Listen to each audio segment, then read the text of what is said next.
So hello everyone. Welcome to this PewDiePie session on NMR quantum computing and optimal control. So before we start, I would like to tell you a bit about QtPi. So we are a bunch of people. Like currently, currently Saksham, me, and Shashank, we are present on this panel. And what we do is we organize talks. As you can see, you are here. We also post positions, job listings, open position, open internship position, PhD position, postdoc position that we find from some resources on our Discord group. So just make sure you join our Discord group. So let's start with today's session, that is with Saksham. So Saksham has done his master's from Indian Institute of Science, Education and Research, Mohali. And he has worked there on NMR quantum computing and optimal control. So I guess he will be presenting his master's thesis work only. And now he's going for his PhD at Sydney Quantum Academy. He's a fellow of Sydney Quantum Academy, which is a new initiative and it is quite huge, and they are booming like just anything. And he will be a part of Macquarie University as a student. And yeah, we wish you luck. And Saksham, you may start. Thanks for the introduction, bro. Okay, we'll be starting with this. Oh, can you please turn off this live transcript thing? Like, it's annoying. Thanks. So, yeah. As I promised, we'll be discussing the basics of NMR in this talk, and if time permits, or maybe we can plan for another session. So I'll be first discussing the basics of NMR quantum computing. Then I'll be mentioning to you the concept of the pseudo-pure states, why it is necessary with respect to the NMR. And then in the end, we'll be finally discussing the idea of GRAPE, which is basically one of the methods that we use in quantum optimal control. So I'll be introducing what the concept of quantum optimal control is, why we actually need that, and why the budding scientists in the field, so budding experimentalists basically, need to know this concept of quantum optimal control.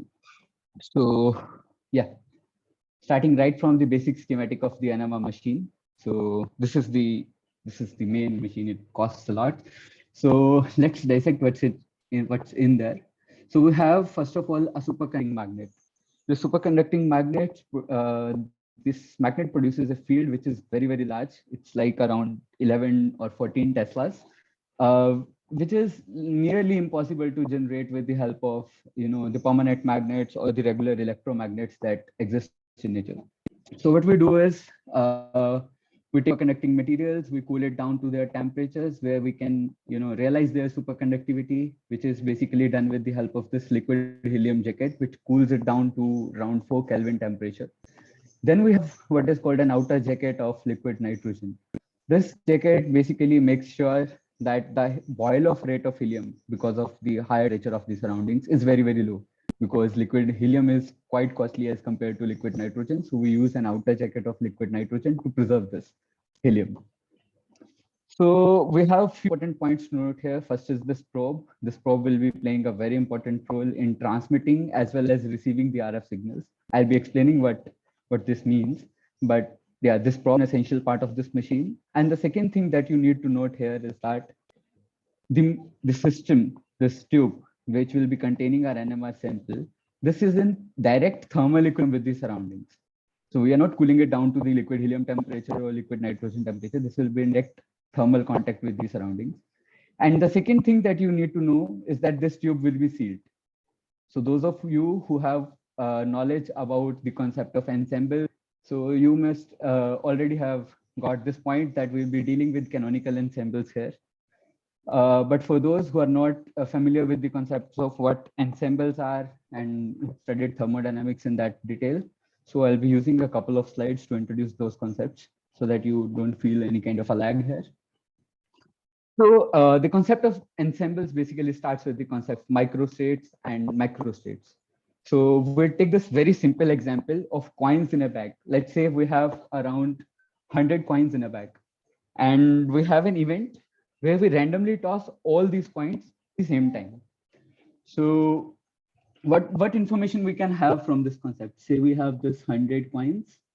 We'll be tossing them down, and we'll be noting all these 100 states. So what are the possible outcomes from each of this? These will be two outcomes. Either we'll be getting head or we'll be getting a tail, right? So the state for each coin is what we'll call a microstate here. This microstate basically means for each particular coin, we know which is the state that we get here. So for 100, for 100 coins, there are now possibilities of 2 raised to power 100 microstates here. So these are the microstates. But as you see in case of NMR samples here, we'll be dealing with an Avogadro number of molecules that essentially boils down to 10 raised to power 23 particles. We don't really want to know what is the quantum state of all these particles, and we can't actually even know what the state of the particles are. So basically, what we will be interested in is the macro state of the system. Or here you can see, when we randomly toss a coin, we'll be just interested in how many heads we get and how many tails. Rather than going down to each single coin and noting whether it is a head or a tail, we'll be just interested in whether what is the total number of heads and what is the total number of tail that we got. So the total number of tails is what we describe as the macro state of the system. In case of samples or in case of real physical systems, we associate few macroscopic observable quantities to this. For example, energy, volume, temperature. All these properties essentially stem from individual molecules, but rather than knowing the state of individual molecule, it is convenient to know what is the temperature of the system, and we can work around this concept only. So what we'll be doing is we'll use this Xi, which is the state of the system or the quantum state that you must be familiar with, to denote a particular macro state of the system. And we'll be attaching the probabilities Pi for which we can get this particular state. So again, going back to that coins example, what we was say for if we toss 100 coins and we get 100 heads. So there is just one possible microstate which can give us this possibility. But now say we get 99 heads and one particular tail, then 100 possible microstates that can give us this particular microstate. So we'll be attaching this concept of probability here.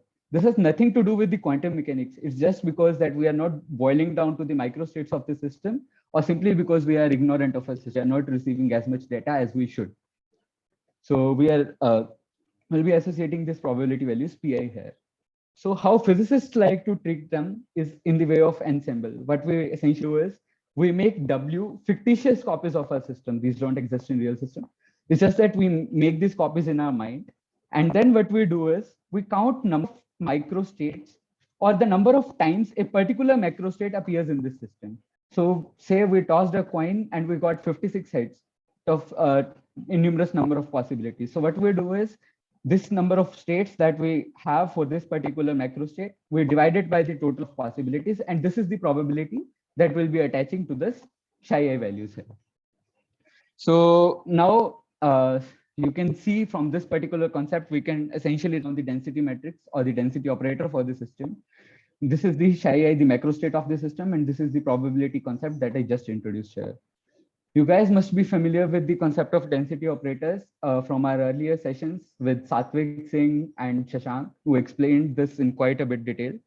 But to give you a glimpse, even if you are not familiar with this, is for every particular quantum system or for any particular D-level quantum system, we associate a Hilbert space with it, which is D-dimensional Hilbert space. Hilbert space is nothing but a complex space, which is endowed with the notion of our inner product. So what we'll do here is we have a matrix which is of D cross D dimension. It has some particular properties, and if that matrix satisfies these properties, then we call it a density matrix or a density operator, say, written in a particular basis. So the properties essential here that it are the hermiticity of the matrix, the positive semi-definiteness, and the trace of that matrix should be 1. So let's first assume that these i's denote the normalized eigenvectors of this matrix rho. The Hermitian nature of this matrix, we are sure that these i's form an orthonormal basis. From positive semi-definiteness, we are always guaranteed that the eigenvalue of this density matrix will be greater than equal to 0. The third is the concept of trace of rho equal to 1. you will see the sum of these eigenvalues will be equal to 1. And this has important physical meanings in terms of the population of the levels that we'll be observing. I'll define that in a later stage in this talk. So essentially, we can write down the density operator as Pi, and these i's are the normalized eigenvectors of rho. We can interpret that as, so for whatever macro state that this rho represents, Pi is the probability that a micro of our system is I. This interpretation is really important here, because on the basis of this interpretation, I'll be introducing this concept of what is known as a pure and a mixed state. So basically, by looking at the state, or by whatever information we have about a state, we can categorize it into two possibilities. The first is pure, and the second one is of mixed state. Pure state is a very easy concept. When if you go back to that coin example, we toss the coins and got all total 100 heads. Now it is essentially sure that the state of each single coin in the system, or each single coin that we are considering, is a head, because there is no other possibility. So since there is no other possibility, and we essentially know what is the microstate of our system, then we label such a state as a pure state. But in all other cases, there will be, a mixture of possibilities, like this head, this number of coins got head, and this much got tails. So there are various lot of possibilities about the individual state of the coin, and we describe such a state as a mixed state.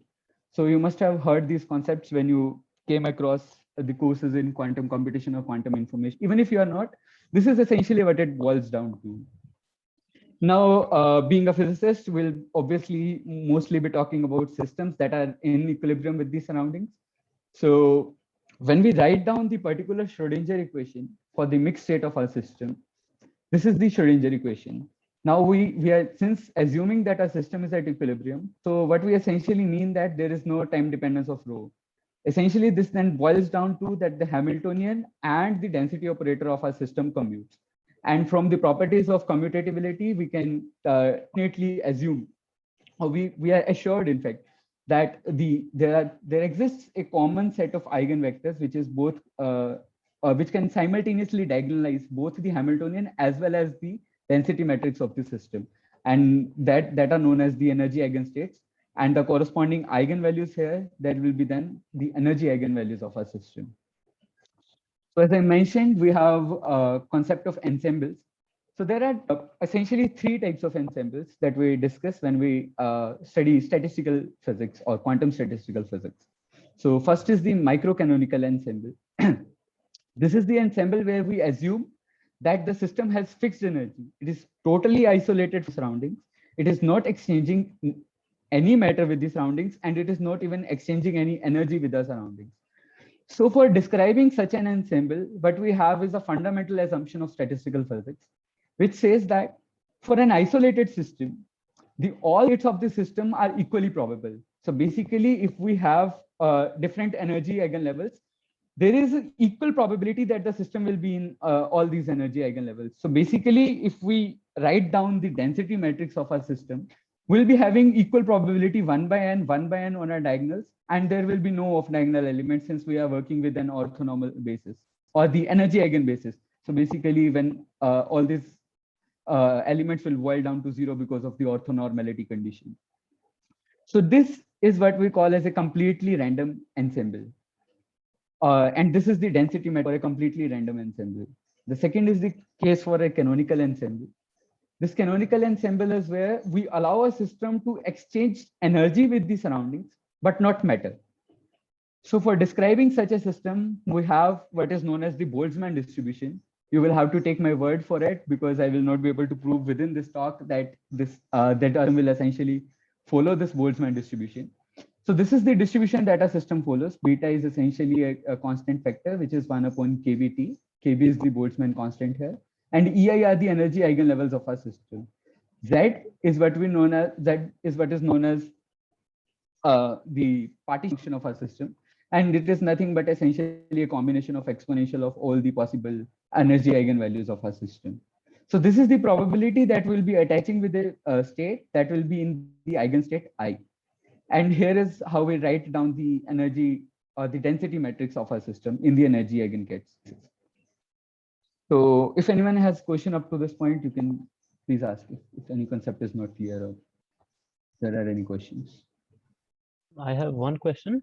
You said that the microcanonical case was called random, no? I was just Yeah, curious to know it's a why we call it random. since we have no particular information about our system, the only information we have is the total energy. That's Because why we define such as a completely random system, because there is equal probability that the system will be in all the eigenvalues. So I see, right. yeah, that's why we Yeah, particularly say it's random and semi. okay, yeah, makes sense. Thank you. Yeah. Any other questions? Okay, I take that as a no. So now have a look at the diagram again. In the beginning, I mentioned that the system is in thermal equilibrium with our surroundings, and the tube containing the sample is sealed from top. So we are not letting any matter to escape from our system, and we are only now allowing the energy to be exchanged between the system and the surroundings. So canonical ensemble approach is what provides the best description for NMR. And for that, all we need to know is the energy eigenstates of the system. And for knowing the energy eigenkets or the energy eigenstates of the system, we need to write down what is the Hamiltonian for the NMR. And for that, let's go through the basics of NMR, how NMR works, and how we'll be writing down the Hamiltonian for such a system. So you guys must be familiar with the concept of angular momentum here. So in case of NMR, we obviously be working with nuclei that have total angular momentum, which is not equal to 0. This is angular momentum for nucleus, or what we as a nucleus spin here. These are the essential operators that you must be familiar with, the I square and the IZ operator. And we have this is what is called the eigenbasis for such operators. This denotes the total spin. And the M values here range from -I to I. Essentially in NMR, we'll be working with what is called a spin half system, which basically provides us two ML levels, which is -half and +half. That's essentially which is down to why we call it a qubit, because we have only two possible energy eigenlevels here. So for most of our experiments, in case as far as NMR is concerned, we'll be working with energy levels that are only in this ML subs. We will not be exciting nucleus to such a level that its I value changes. We'll essentially be working with what is known as the ML subbasis of our system. So we'll have just two particular values, -half and +half. And that's where the whole play is going to be. So for interaction with the magnetic fields is what we need is known as the dipole moment. So from your knowledge of electronics, the dipole moments are something that can interact with the magnetic fields here. So here is this Wigner-Eckart theorem, which directly relates the dipole moment to the spin value of the system. So the I value of the system here. So the gamma n is what is known as the gyromagnetic ratio. And this gyromagnetic ratio is fixed for a particular nucleotide. So for hydrogen, it is different. For carbon-13 nuclei, it is different.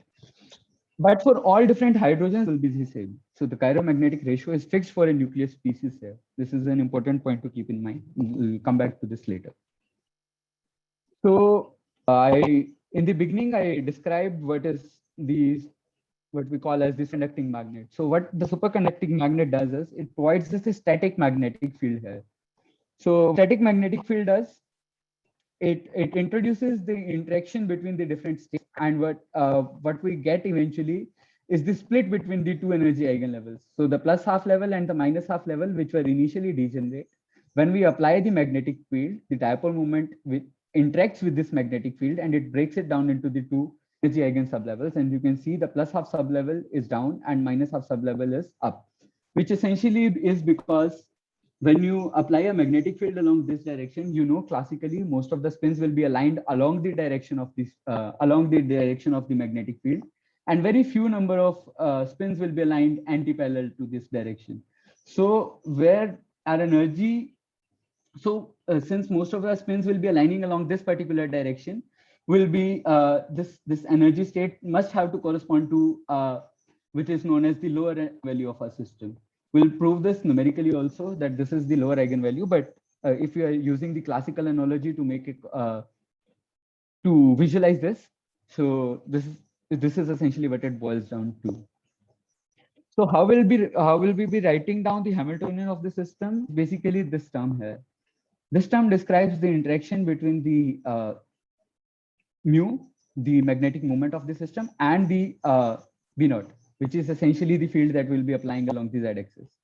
When we expand it down, this is the expression that I get. And gamma and B naught is what this gyromagnetic ratio and B naught. These are essentially collectively known as the Larmor frequency of our system. You must be familiar with this term also from your classical physics knowledge. And this is the Hamiltonian of our system. And when you write down the energy eigenstates, you can see very easily here that this Iz value had two energy eigenlevels. This is ML levels, or in case of nuclear spins, what we write is as Mi levels. So these levels were either plus half level or minus half levels. And this is what I essentially showed earlier, that this system will split into two possible energy eigenstates. And you can see here that have this additional negative sign here. This is why when the ML level or the Mi value is plus half, we have a lower energy state. And that what it corresponds to the classical energy that I mentioned earlier. So I guess we have a question in the chat. What's the Hamiltonian? Okay. Hamiltonian is basically something which you use an operator in quantum mechanics, which you associate with a particular system to study about its energy eigenstates. I'm sorry, I won't be able to give you a more detailed description of what a Hamiltonian is, but a Hamiltonian essentially contains the description of the system that we'll be working with. It's just a one-line definition. I don't know if that answers your question well or not. Yeah, okay, thanks, Brijesh.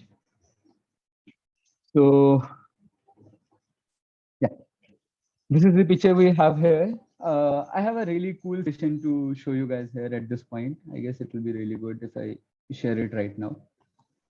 Can you guys see this simulation? Yeah, I can see. Yeah. So this is basically nothing but a single spin which is processing along the z direction, and we have a constant magnetic field that along the z direction. So this is basically the z-axis. This is the xy plane that you can see here.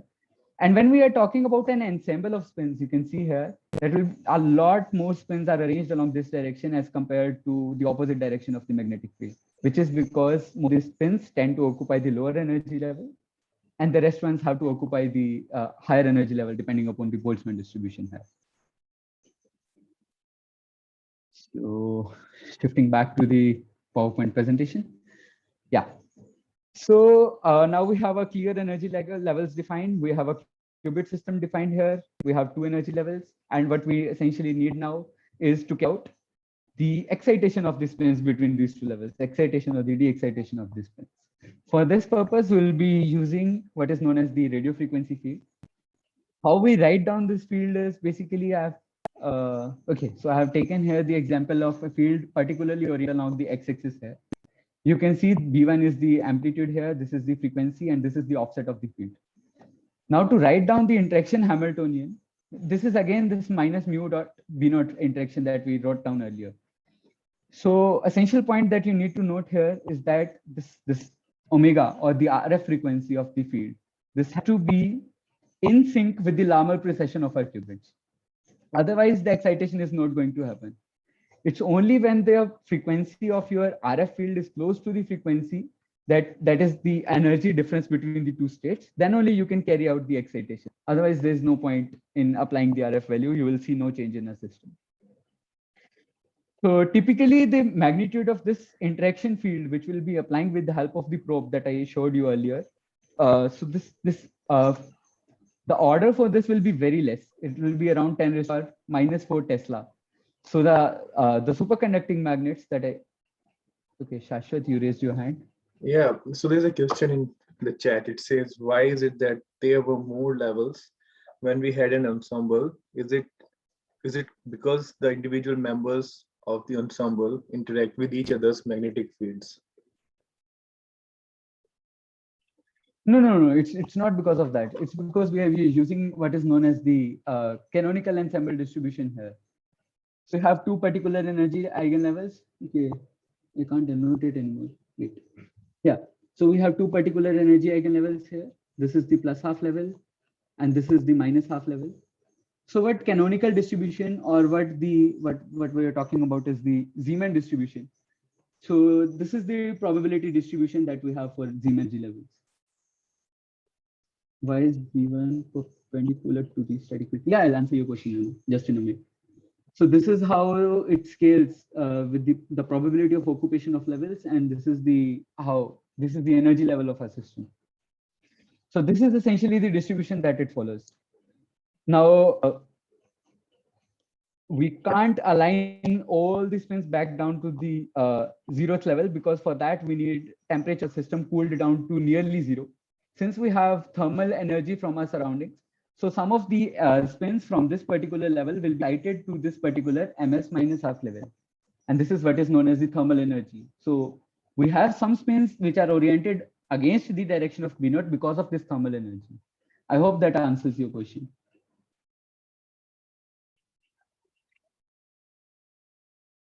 Why is B1 perpendicular to the static magnetic field? Mona. Yeah. So there are two possible reasons behind this. First is the probe that we are using in case of NMR that allows us to apply field only along the X and Y direction. Second is that you can note here that the amplitude of the field that we are using is very, very less. So if you will be applying a very few magnetic field along the Z direction, this will essentially contribute nothing to our system. So one side we have a field of 11 Tesla, and this is just 10 raised to the power minus 4 Tesla field here. So to carry out the transitions between us, between the energy levels of atom, what we need is a linearly polarized field here. I was trying to not go into that direction, but since you have asked this question, what we need is a linearly polarized field. And that is the only field that will help us carry out the transitions between these two levels. Okay, I think got it now. Okay, great, Jason. Mona, I hope I answered your question. I didn't go into too much detail, but we need a linearly polarized field to carry out these transitions. Yeah, great. Okay. So if you are familiar with the time-dependent perturbation theory, we have a very famous rule that is called the Fermi-Golden rule here. This Fermi-Golden rule basically states that the probability transition from an eigenstate M to an eigenstate M is directly proportional to the amount of the field that we'll be applying here. And this is the exact expression for carrying out the transitions. I've not shown you the curve that it follows, so basically a sinusoidal distribution, but we won't be going into that. It's just that you can use this particular field to carry out the transitions is the enough knowledge that you need to follow more from this talk. So, okay, so we have important interactions that we need to know before we are able to write down the complete Hamiltonian for our system. I have told you how the spins behave in a magnetic field. I have told you how we can carry out the transition between the two particular systems. But now what we need to know is how we can communicate information from one spin to another. How is it possible that the spins are aware of each other's presence? It is because of the couplings between the two spins that we'll be discussing here. So first important interaction that you need to know is the chemical shift interaction. So the description that you were considering till now is very ideal description where you apply the magnetic field and exact same amount of magnetic field is experienced by all the particular spins present in a system. But as you guys know that the nucleus is surrounded by other molecules and it has electric field of itself. So it has various local magnetic fields that interrupt with the very high field that we applied along the Z direction. And to incorporate that particular effect here, we have this phenomena of chemical shift. So to write down this chemical shift, we take down very assumptions here. First is the isotropic liquid environment. This assumption essentially says that the molecules in the liquid keep on moving randomly here and there, and there is no particular preferred orientation here. The second thing is that the Zeeman interaction along the Z, as I told earlier, is very, very high. So the chemical shift component that we'll be taking here will be along the ZZ direction only. And to take for that isotropic shift, all you need to know here is that this will be a constant number rather than a varying system because of the isotropic environment. We have Shashank here on our panel who has worked with solid state NMR samples, and there this chemical shift is not as easy as you can see in case of a liquid NMR systems. Second interaction is the J coupling interaction. This is the interaction that I was talking about earlier, the interaction between the various spins here. So the major interaction that I guess, okay, Shashank. Yeah. Sorry to interrupt. I have one question. Yes. It goes to 2 slides earlier when you said that the Fermi-Golden rule says that the probability of a transition is directly proportional to the square of the field, right? So from there, why do I? So from there, I take it that I can just add a very large field and cause more probability of transition. No. So why do we use smaller fields rather than bigger fields, you think? Just the physical limitation of us. You essentially don't want to supply the coil too much of a current to generate the field because it ends up burning down the coil. It's just the physical limitation. But so Nothing more than that. this amount of field, this small amount of field is sufficient to cause these transitions. A small amount of field, yeah, it's sufficient to carry out the transitions. Yeah, thanks. You can carry on. Yeah, great. Yeah, I guess I have another question or something. Yeah, I'll upload the PDF for these slides on the Discord server. Yeah, so when we are talking about interaction between the spins, we have what is known as the famous dipole-dipole coupling between the spins. But in case of NMR, due to the random molecular motion and due to the directional nature of the dipolar couplings, it all averages down to 0. I've not showed it here explicitly, but you can take my word for it that there are no dipole-dipole interactions here in case of NMR systems, at least not the direct. But I have a chat. Perhaps it's also because we are using perturbation theory, which takes into account only relatively small perturbations. No, it's the other way around. We have a very small field where we can apply perturbation theory. Yeah. If we are dealing with very high fields, we won't be using perturbation theory. You can't impose a theory to govern your experimental system. It's just that you use theory to explain your experimental systems. So it's the other way around. I hope it's clear. Yeah, so the J coupling I was talking about here. So you need some medium to communicate information from one spin to another. So what we have in case of state NMR is the JJ coupling between the spins, or what we call as indirect coupling between the spins.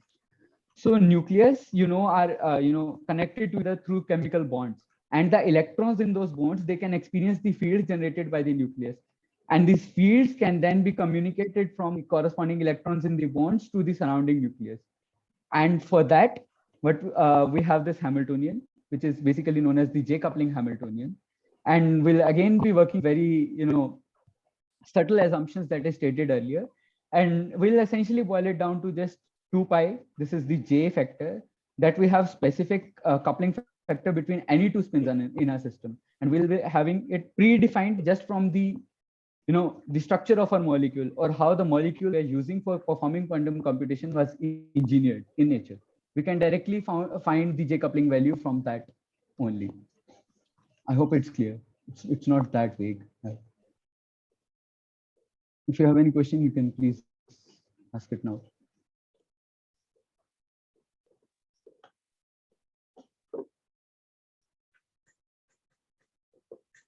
If not, so this is the complete Hamiltonian picture. So here you can see the interaction of the first spin with the constant field Bz, V0, that was generated with the help of superconducting magnet. This is the interaction for the second spin with the same. This is the interaction RF field that we applied along the X direction. And this is the J coupling term that I just introduced. Now you can see that there is an explicit dependence here in our system. So we need to work our way around that. Otherwise, we'll be using complicated equations to solve this. But there is a particular nice way of solving this, and which is known as the rotating frame approximation. As I showed you in the earlier simulation, that our spins are constantly, so this is not the stationary frame. Yeah. So in the stationary frame, our spins are constantly revolving around the Z-axis. So by rotating frame, what I mean is we'll be shift down to a frame where these spins are stationary and that a plane is rotating in nature. So if I shift down to the B0 plane, or this plane of these spins, you can see that spins are no longer rotating along the Z direction. It's the plane or the laboratory frame that you will see rotating from this particular frame. So for those of you who are more into quantum mechanics or mathematical nature, at least, I'll be using a small mathematical derivation. But before that, I don't know, I've somehow incorporated this energy levels here. So you can essentially see from this Hamiltonian of the system that you will have plus minus half levels here, plus minus half levels here. And from this J coupling levels, this will be MZ1 and Z2. So it essentially turns down to 4 eigenvalues of our system.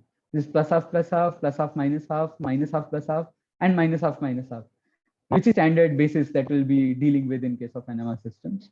And these are the possible transitions. We have this particular rule that the delta M value that has to be plus minus 1. These are the rules that now the transition between all these possible levels. Pardon, I just noticed that I have placed these levels here on an equal footing, but this is the case for homonuclear system. For heteronuclear system, one of these levels will be up and the other level will be slightly down. For homonuclear systems, essentially because omega is equal to omega s, these two will be at the same position only. So yeah, going back to the Hamiltonian in rotating frame, what we essentially do is we make a unitary transformation. So this is the state that describing the state of our system.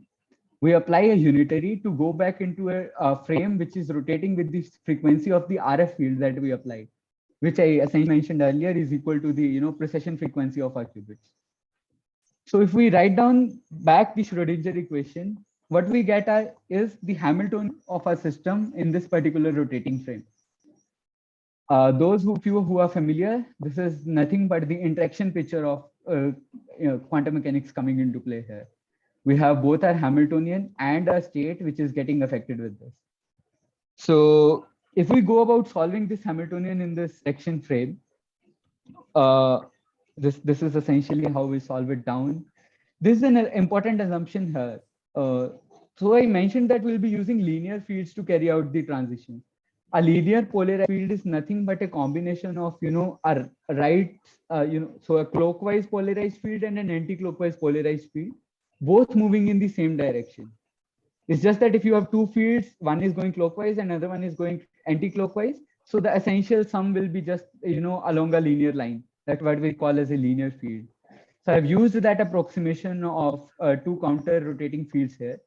And if we go on simplifying down and we use what is known as the rotating wave approximation, it essentially boils down to just one simple fact, that our spins are now stationary and we have field just along the axis we applied it.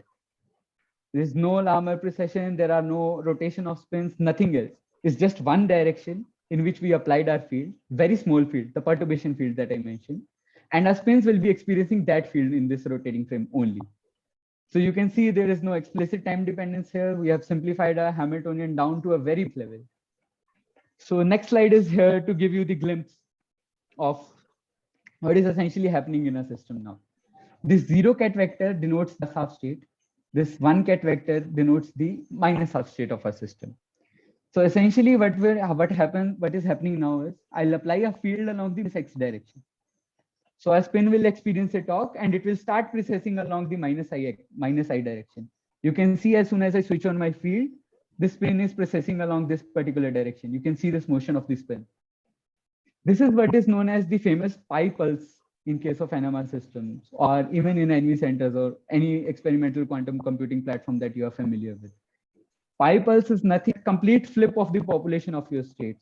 So basically here you have applied the interact field and you have switched the population from a MS0 level to MS plus level, or not in case of NMR, it's minus half and plus half. So yeah, complete population flip from plus half to minus half level.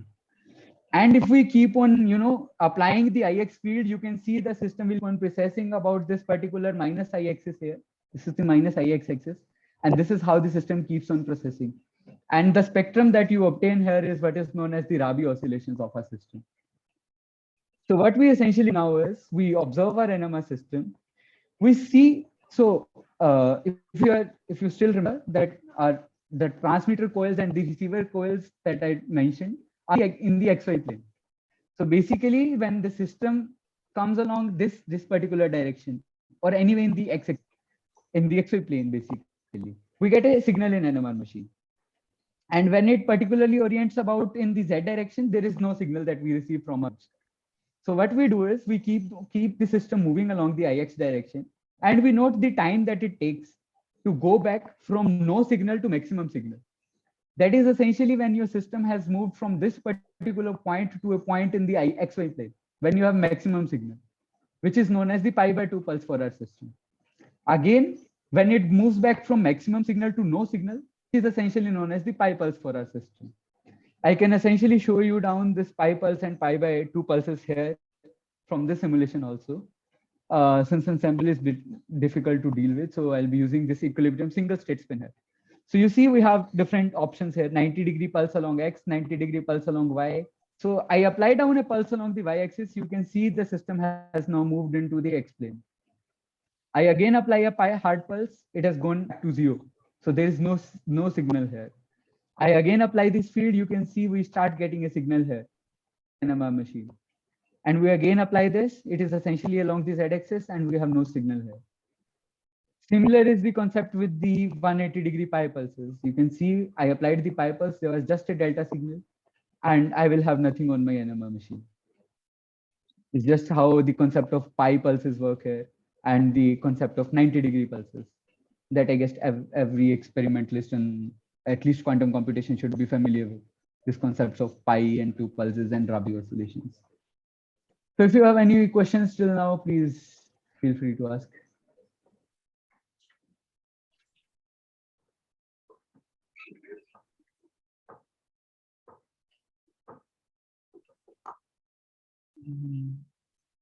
Okay, I take that as a no again.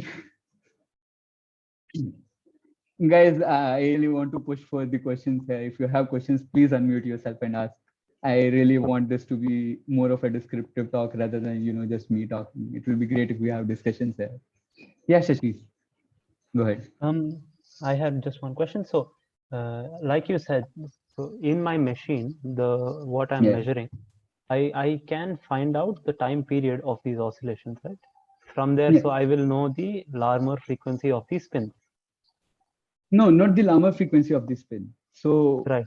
No, you already know the Larmor frequency of your spin. That's why you are able to carry down the excitation and the de-excitation. Right. Okay. Because the perturbative field that you apply carries the same has to oscillate RF at the same rate. Yeah. Right. Exactly. Okay. So carry down the oscillations. So what do we measure? What do you measure is this time when you have no signal in your machine to the time when you have maximum signal in your machine. Right. It is when, because the spin is oriented along the Z direction initially, or the magnetization of your system is along the Z direction. You have no system, no spinner. You apply the field, you get maximum signal, no signal, and again maximum signal, no signal, maximum signal, no signal. So it really gives down the time period for which you need to apply your perturbative field to carry out a pi/2 transition, or to essentially apply a unitary operator that corresponds pi/2 pulse. Because at the end of the day, in quantum, it all boils down to applying unitary operations on a system. It's nothing just that how you apply your unitary for pi/2 rotation and how you are going to apply unitary for 180-degree rotation. Right. It's just that. Right. Makes sense. Okay. Yeah. Thanks. Any other questions? Okay. So I already introduced you the concept of the density operator. One small thing that I failed to mention earlier is that you can get the value of an observable from this concept of density operator. So if you want to measure the magnetization of a system. So magnetization of a system is directly proportional to the the arrangement. So the spins of the system, how they are oriented in a case. So what you can do is essentially you can break down the trace of the row with that particular observable that you want to measure. And this gives us the average value. This is not the expectation value that you know from quantum mechanics. This is the average value over the complete ensemble. Is again that if you take into consideration that coin toss example, this gives you how many. So if your observable is the number of heads, this quantity here essentially gives you the number of heads that you got. It won't provide you which coin is having head, which coin is having a tail. It just gives you the total number of heads that you have in your system. This is what it means by macroscopic average. It's not the quantum mechanical average or the expectation value. This is the macroscopic average of your system. So the last point that you need to know before moving on is that when I write down the the density matrix of my system, I'll be taking out the identity part from it. I'll essentially take down the identity part separate, because when you apply your unitary operator, the unity operator when you apply on this row is essentially nothing but u row u dagger. So essentially you can see if I write this row down into I plus row dash part. So when you apply these unitary operations here, this is nothing but going to give you a unitary. So essentially this has no meaning in case of NMR. So the only role that you will be seeing here is from this is known as the deviation density matrix. So since I have taken down the identity part, the deviation density matrices that you will see will have a trace 0, not the trace 1 that I mentioned earlier. You have taken down the identity part, you have normalized it, so your trace has gone into that. So the remaining part is known as the deviation density part, and it will have a trace 0. So now we have all the things that we need. We have energy eigencats. We know how to write down the equilibrium density matrix. And this is how we write it down. So, okay, we've taken a couple of assumptions here. This is the high temperature assumption and everything else. You write down the this is essentially the deviation density matrix part of your 2-qubit system. This is IZ tensor identity and identity tensor IZ. I hope you are familiar with the notion of tensor product here. So you can see here, this is the equilibrium density matrix. So an essential property of density matrix is that these diagonal elements give you the population in the energy levels here. I'll show you. So this is related to the probability of finding spins in this particular level. So if you write down, this is the population in the state 0, 0. This is the population in the state 0, 1. This is the population in the state 1, 0. And this is the population in the state 1, 1. Because there was no, physical meaning of having a -1 probability. So basically to carry out the relative, to see how populations are relatively oriented in all these levels, you will have to add 1 to all these members. And then you can see the relative population is 2, 1, 1, and 0. So essentially half of your system is oriented along 0, 0. And another 1/4 is oriented along 0, 1. And another 1/4 of your system is in the state 1, 0. This is the amount of information that you can extract from your density matrices here. But if you are familiar with quantum computation here, this is not a kind of density matrix that you want to see. Because essentially for every quantum algorithm, you want to have a well-defined initial state.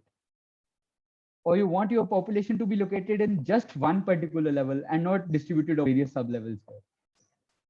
So here we have the concept of what is, okay, Shashank. Yeah, I have a question. So I had 2 questions. Firstly, this density matrix here is an example of a general density matrix, right? Or is it like a specific example for a 2-qubit density matrix? So for essentially a 3-qubit system, you will have IZ tensor I tensor I, and then I tensor IZ tensor I, and then I tensor I tensor IZ.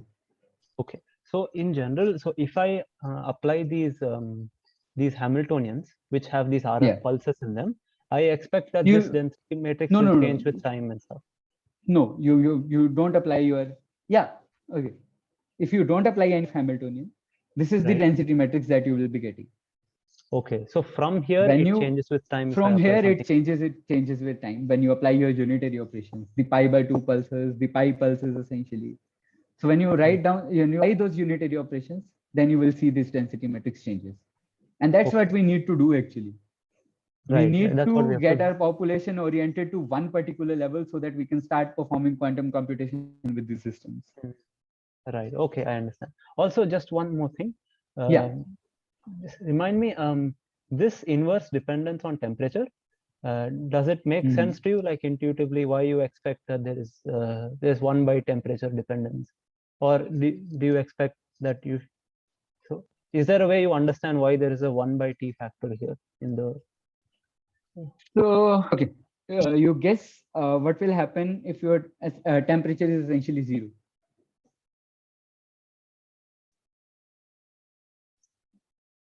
So you expect everything to be in one state or something, right?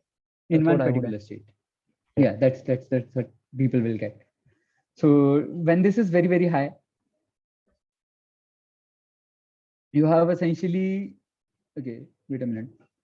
1 by t here. So this will be essentially infinite. Yeah, right. Yeah, I'm not. So I've not essentially taken down the normalization factor. This will be 1 by 0. This will be 0. This is 0. And this is minus 1 by 0. So essentially, the relative population will clamp back down to this plus infinity level only.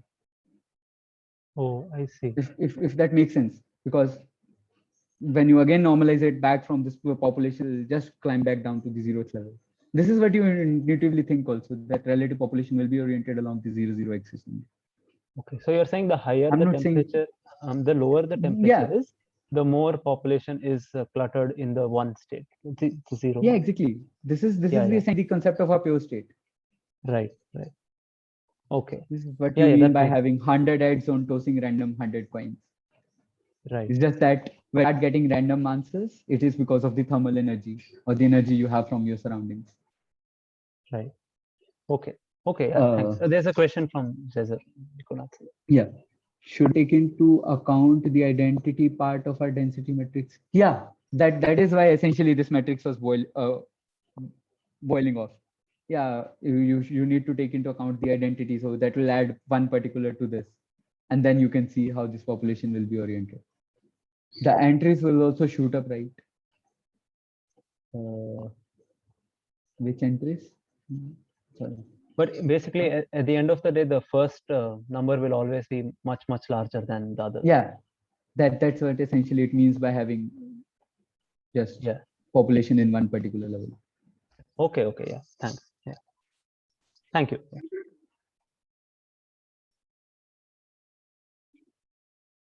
I won't be able to introduce optimal control today. We'll be needing another particular session for optimal control. But okay, to finish this up, I just have one more slide on the concept of pseudo-pure states. At least you can get started with how people are working with NMR quantum computation. So for a pseudo-pure state, essentially we need now is we need a population to be oriented in one particular level. So for that, you need a series of operations that you can apply to your quantum system so that you can get a pure state. So these are the properties for a pure state here. So the trace of rho square essentially is equal to 1 and rho raised to power n is essentially equal to rho here. These are the properties that correspond to a pure state. And for a mixed state, you can see these are the properties that I've listed here. Now there is very small proof here that you can't get from a mixed state to a pure state just by applying your RF unitary operations. This is the small proof that initially states this point, that you can't get from a mixed state to a pure state just by applying RF unitaries. You need to have some kind of a non-unitary operation or an averaging over your system, get a state that you want, the pseudo-pure state, which we essentially call it. So you need to average over some kind of mixed states so that you can essentially end up with having a pure state. So here you can see the density matrix for a pseudo-pure state corresponding to 0. As you can see, the relative population here is just in this particular level. So the population is in the 0, 0 level. There's no population in 0, 1, 1, 0, and 1, 1 levels here. And how we essentially go about doing it is, first so these two lines introduce the two qubits here. So this is the first qubit, this is the second qubit. This is how we go about applying operations to a qubit. So first we essentially rotate a qubit along the x direction by pi by 3 angle. So you can know how much time it needs for pi by 2, pi rotation, and pi by 3 rotation. You just need to apply your pulse for that much amount of time. Then this is what is known as gradient operation. This gradient operation is a non-unitary operation. What it does is essentially when you have magnetization along an axis which is not in the xy plane, that remains preserved. So the component of the magnetization, or the component of the total magnetization of your system that you have, the component along the z-axis is preserved, but the component in the xy plane, it observes random phases over accumulation with time add up to a 2 pi completely random phase, and you end up having no magnetization in the xy plane. This is essentially what I meant by a non-unitary operation. Is of no magnetization in the xy plane, you just end up having the equivalent component along the z-axis. This is what a gradient operation means. Now again, when you have oriented your spin along the z-axis, axis, you turn down the first qubit with pi by 4, and you let it evolve under the J coupling. You again apply a minus pi by 4 pulse, and you again apply a gradient pulse. This is when you end up having this particular unitary, this particular, not unitary, this particular row matrix for your system. This is essentially what it means. So the first part of my thesis, the first part when I worked with, the part that I worked with, was essentially developing this kind of a sequence that works for a 4-qubit system. So I guess it's already late here. Shashwat, please show up. Yeah, I guess. So I'm not in a mood of canting here. And I don't think so many people will be interested too much in this much of a lengthy talk. So what do you suggest? We have another session maybe tomorrow, same time or sometime different, because I really want to introduce the concept of optimal control so that we can kickstart that QTIP library thing, that the workshop that we were planning. Not the same time, the reason being because we already on a panel that Shashank is organizing. That is on 5:30 or 5:15. Oh yeah, I forgot about that. Yeah, we will talk on Saturday. Okay, let's ask other participants who are in the talk. Do you guys really want to another session where I introduce what actually optimal control is, so that I can get you started with this QTIP library thing? You can unmute yourselves and answer, or maybe you can type it in the chat. Okay, Mona, how did you estimate the strength of J coupling? I skipped that part, I guess. Oh, that J coupling essentially can be determined from, you know, the free evolution under your system. You don't apply any RF pulse, and you let your system evolve. And this is how you actually measure your signal, and then you can get the value of your J coupling. Or if you know the engineer who has manufactured the molecule, you can directly get that from your, knowledge about the bonds that are involved in your system. I hope that answers your question, Mona. If I had a question, so Yeah, Shasha, please ask. Yeah, so I just want to understand pseudo pure states a little bit better. But in the pulse sequence that you have shown, it seems like if you start out from a mixed state, of course, you cannot have unitary operations that take you to a pure state. Therefore, you require these gradient operations that are in essence non-unitary, where you take out energy from the system in some manner. Yeah, because you try the XY magnetization, it's a non-reversible operation. You can't just apply a gradient or a reverse gradient, to recover the magnetization in the XY plane. Right. So it's basically like a non-unitary process that you. It's a unitary process that we introduce. Right. Okay. Also, if you have a minute, just could you go to the previous slide and explain that derivation that you said? This one. Yeah, sure. It's just a small derivation. I didn't have the time. So just can you tell me what's going on here? Yeah. So this, say you apply a unitary or a combination of unitaries, which will essentially be another unitary operation only. So this is the density matrix that you get. Now I've stated here that the trace of rho square has to be equal to 1 for it to be a pure state. So if it is possible to get a pure state just by applying unitaries, you should be getting a trace of rho dash square is equal to 1, right? So this is what I have essentially used here. Then U rho U dagger. Then this is nothing, just a reorientation property of the cyclicity of the trace, basically. Right. This is U is equal to 1. So you can see here that the trace is less than 1. You can't essentially achieve a pure state just by applying unitaries. Yes. So unitary operations are basically change in basis, and they don't change your trace. Yeah, exactly. Change of basis is what you essentially carry out this. You can't essentially change the trace. Okay. Yeah. Thanks. Makes sense. I'm sorry, I'm just going through this similar time workforce Sunday. PDF available on our mail.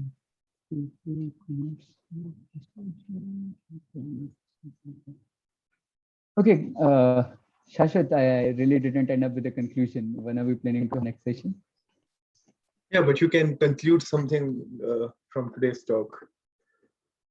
Yeah, so this is essentially what helps you get started with the NMR computation.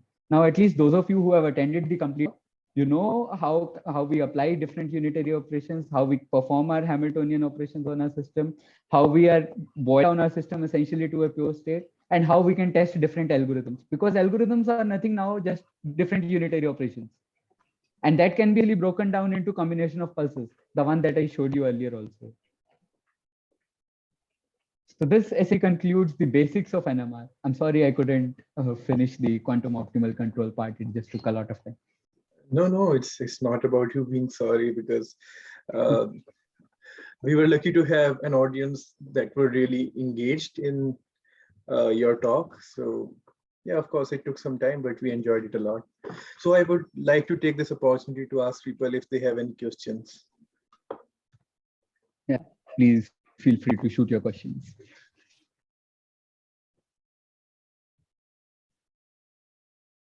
No. I have asked all I have to ask. I really Yeah. enjoyed the session. Thank you. Yeah. Thanks. Got I it. look forward to being there next time. Thanks. Sure. Yeah, we'll work out a convenient timing so that at least those who are interested are able to join the session, because I'm really looking forward to this quantum optimal control thing. If Yeah. it all goes well, I really want to have a mini lecture series where I'll be Yeah, sure. having. So Yes. thank you, Saksham. I think there are no more questions. And thanks for such interesting talk. You dazzled us with your simulation, I should say. It was really fun to see all those. So thanks a lot, and thanks a lot for Hey, attending. Sonal. Yeah. Oh yeah, sorry. I thought you stopped recording.